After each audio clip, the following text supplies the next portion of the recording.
Cantonment না রাজপথ, এই ওয়াকার না হাসনাত, ক্যান্টনমেন্ট না রাজপথ, এই আওয়ামী লীগের বিরুদ্ধে অ্যাকশন টু অ্যাকশন, দেশবাসীর অ্যাকশন, ছাত্র জনতার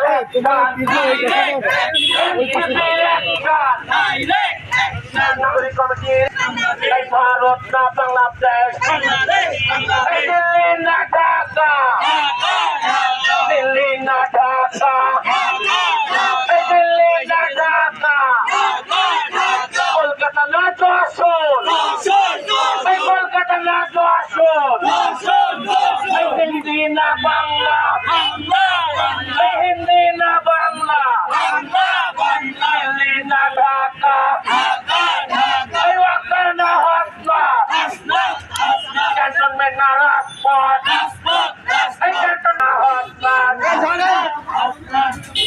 এই আপনার তোমার স্মরণে ভয় করি না মরণে, ভয় করি না মরণে, আপনার তোমার স্মরণে, আপনার তোমার স্মরণে, ভয় করি না মরণে, এই ভারতীয় আগ্রাসন, এই ভারতীয় আগ্রাসন, ভেঙে দাও এই ওয়াকার না হাসনাত, হাসনাত, হাসনাত, ওয়াকার না হাসনাত, হাসনাত, এই ক্যান্টনমেন্ট না রাজপথ, হাসনাত, এই ক্ষমতা না জনতা, জনতা, জনতা, ক্ষমতা না জনতা, টু অ্যাকশন, এই দিল্লি না ঢাকা, আওয়ামী লীগ নিষেধের দাবিতে প্রধান উপদেষ্টার বক্তব্য প্রত্যাখ্যান করে বৈষম্য বিরোধী ছাত্র আন্দোলন যশোর জেলা কর্তৃক আয়োজিত আমাদের আজকের এই বিক্ষোভ মিছিলে আমাদের দেশে করে সহযোগিতারা এই বৃষ্টিকে উপেক্ষা করে আমাদের মাঝে উপস্থিত হয়েছেন। সকলের নিকট ধন্যবাদ এবং কৃতজ্ঞতা প্রকাশ করছি। বিপ্লবী সহযোগিতা আমাদের এই বাংলার মাটিতে ওই গণহত্যাকারী রাষ্ট্রদ্রোহী খুনি বিচারদের আর রাজনীতির কোন সুযোগ নাই। আওয়ামী লীগ নিষিদ্ধের দাবিতে এই মুহূর্তে সংক্ষিপ্ত বক্তব্য রাখার জন্য অনুরোধ জানাচ্ছি বৈষম্য বিরোধী ছাত্র আন্দোলন যশোর জেলার সংগ্রামী যুগ্ম সদস্য সচিব সাইদ খানকে। বক্তব্য রাখবেন সাইদ খান। সংগ্রামী সাথী বন্ধুগণ, আমাদের দেশে এ পর্যন্ত যেভাবে চলে এসেছে মিস্টার রহিম আর মিস্টার করিম তারাই দেশটা নিয়ন্ত্রণ করতো।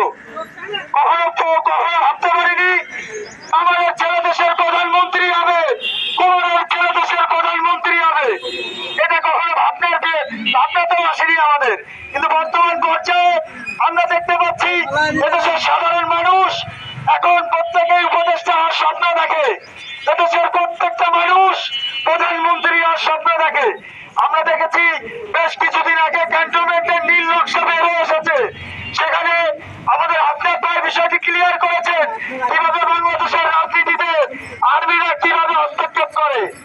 এদেশে আপনাদের মতো সন্তানের জন্মাবে কিনা আমরা জানি না, যে 5,000 কোটি টাকার লোক ত্যাগ করে এসেও রাজপথে এসে সত্যি কথা কিভাবে মানুষের সম্মুখে তুলে ধরে। আমরা দেখতে পাচ্ছি বাংলাদেশের আবহাওয়ার জনগণ এখন আমাদের সাথে আছে এবং আমরা চেতো এই বাংলাদেশে আর কখনো যাতে আওয়ামী লীগ বাংলাদেশে নির্বাচনে অংশগ্রহণ করতে না পারে তার বিরুদ্ধে আমরা রাজপথে আছি এবং থাকবো। এবং আমি আমার সংক্ষিপ্ত কোনোভাবেই কোনো নামে বেনামে কোনো রিফরমেশনের মাধ্যমে আওয়ামী লীগকে এদেশে রাজনীতিতে ফেরানোর কোনো সুযোগ নাই। আওয়ামী লীগ এই গণহত্যার সময়ে কেউই রাস্তায় আওয়ামী লীগের ব্যানারে গণহত্যার বিরোধিতা করে দাঁড়ায় নাই। কারণ যদি গণহত্যার বিরোধিতা করে আওয়ামী লীগের ব্যানারে গণহত্যার বিরোধিতা করে রাস্তায় দাঁড়াতো, ছাত্র জনতা কাজে নেমে আসতো, তাদেরকে আমরা রিফর্ম করতে পারতাম, তাদেরকে মনে করতাম তারা সত্যি এই শেখ হাসিনার ফ্যাসিস্ট এই গণহত্যাকারী বিরোধিতা করছে। কিন্তু এমন কোন দৃশ্য আমরা দেখি নাই। তো সকল আওয়ামী লীগের সমর্থনকারী, আওয়ামী লীগের পদবিধারী নেতাই এই গণহত্যার সাথে সমর্থনকারী, গণহত্যাকারী। তো তাদেরকে এই রাজনীতিতে ফেরানোর কোনো সুযোগ নাই। কোন আওয়ামী লীগের কোন প্রকার নিবেদনের কোন মানুষ আওয়ামী লীগে নাই। তো ক্লিন ইমেজ এই ধরনের গল্প আমাদেরকে শোনাবেন না। এবং দায়িত্বশীল ওটাকে বলতে চাই, এদেশে যেমন সাহসী নাহিদ আপনার জন্মায়, এদেশে চাটুকার মির্জাফর জন্মায়। একটা পক্ষকে নির্দিষ্ট করে বলতে চাই, আপনারা ভুলেও মির্জাফর হওয়ার চেষ্টা করবেন না। আমরা এদেশের মাটিতে কোনো মির্জাফরকে আর একমাত্র এক বিন্দু বরদাস্ত করবো না। আপনারা সাবধান হয়ে যান, আওয়ামী লীগকে এখন নিষিদ্ধ করুন। সকলে ধর্ম নির্বিশেষে আওয়ামী লীগ নিষিদ্ধ ব্যাপারে ঐক্যমত পোষণ করুন। ধন্যবাদ।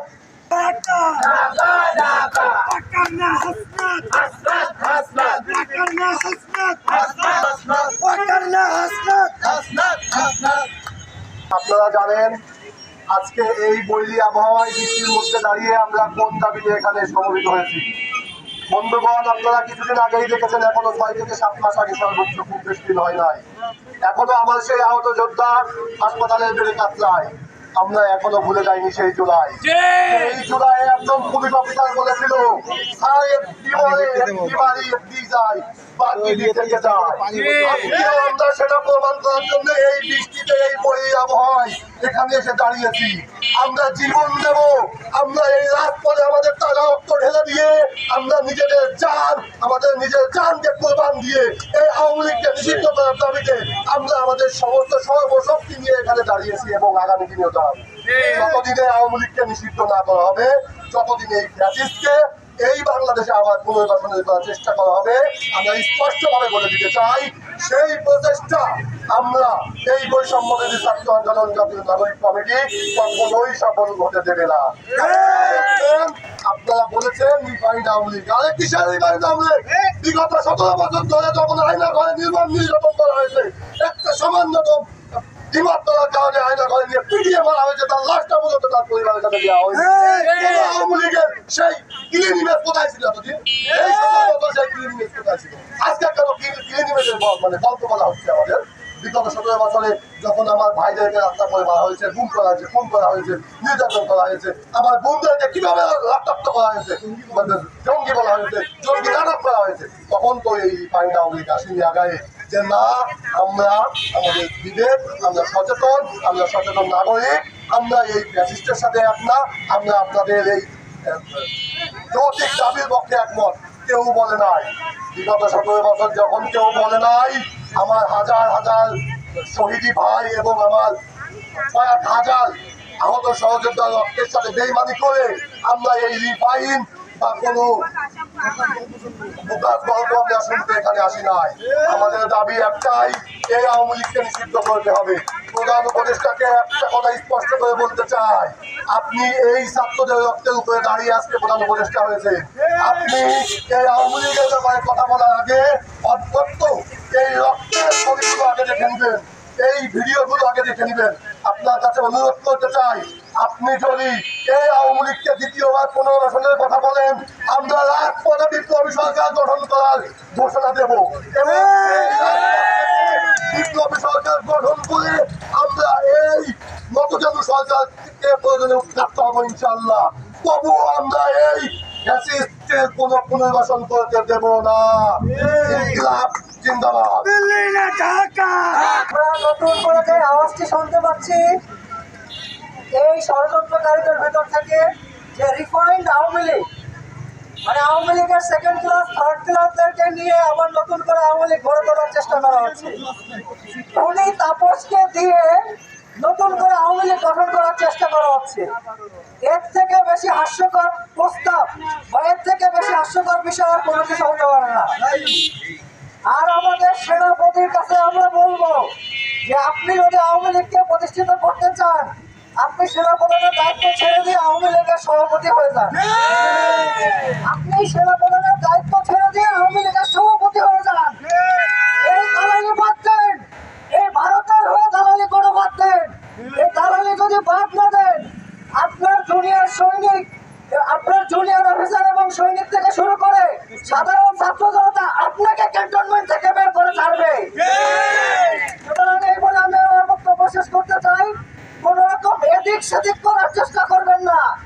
দেশ বিপ্লবী ছাত্র জনতা যেভাবে এগোনোর চেষ্টা করছে সেভাবে এগিয়ে নিতে দিন। ইনকিলাব জিন্দাবাদ।